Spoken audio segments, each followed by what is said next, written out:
एक सज्जन railway station पर बैठे गाड़ी की प्रतीक्षा कर रहे थे। तभी जूते पॉलिश करने वाला एक लड़का आकर बोला, साहब, बूट पॉलिश कर दूं? उसकी दयनीय सूरत देखकर उन्होंने अपने जूते आगे बढ़ा दिए। बोले, लो, पर ठीक से चमकाना। लड़के ने काम तो शुरू किया, परंतु अन्य पॉलिश वालों की तरह उसमें स्फूर्ति नहीं थी। वे बोले, कैसे ढीले ढीले काम करते हो, जल्दी जल्दी हाथ चलाओ।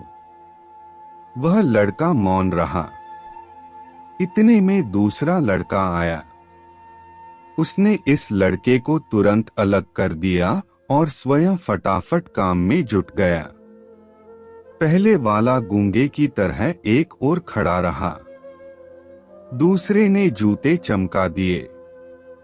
पैसे किसे देने हैं, इस पर विचार करते हुए उन्होंने जेब में हाथ डाला। उन्हें लगा कि अब इन दोनों में पैसों के लिए झगड़ा या मारपीट होगी। फिर उन्होंने सोचा, जिसने काम किया उसे ही दाम मिलना चाहिए। इसलिए उन्होंने बाद में आने वाले लड़के को पैसे दे दिए। उसने पैसे ले तो लिए, परंतु पहले वाले लड़के की हथेली पर रख दिए। प्रेम से उसकी पीठ थपथपाई और चल दिया। वह आदमी विस्मित नेत्रों से देखता रहा।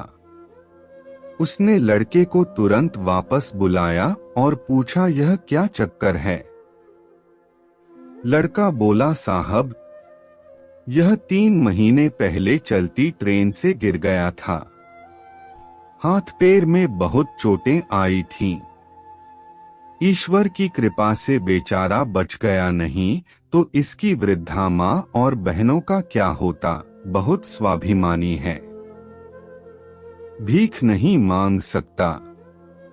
फिर थोड़ा रुककर वह बोला, साहब, यहाँ जूते पॉलिश करने वालों का हमारा समूह है और उसमें एक देवता जैसे हम सबके प्यारे चाचा जी हैं, जिन्हें सब सत्संगी चाचा जी कहकर पुकारते हैं। वे सत्संग में जाते हैं और हमें भी सत्संग की बातें बताते रहते हैं। उन्होंने ही ये सुझाव रखा कि साथियों, अब यह पहले की तरह स्फूर्ति से काम नहीं कर सकता तो क्या हुआ?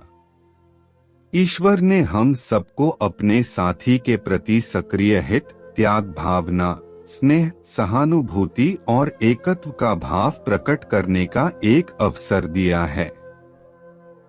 जैसे पीठ, पेट, चेहरा, हाथ, पैर भिन्न भिन्न दिखते हुए भी हैं एक ही शरीर के अंग, ऐसे ही हम सभी शरीर से भिन्न भिन्न दिखाई देते हुए भी हैं एक ही आत्मा। हम सब एक हैं। स्टेशन पर रहने वाले हम सब साथियों ने मिलकर तय किया कि हम अपनी एक जोड़ी जूते पॉलिश करने की आय प्रतिदिन इसे दिया करेंगे और जरूरत पड़ने पर इसके काम में सहायता भी करेंगे।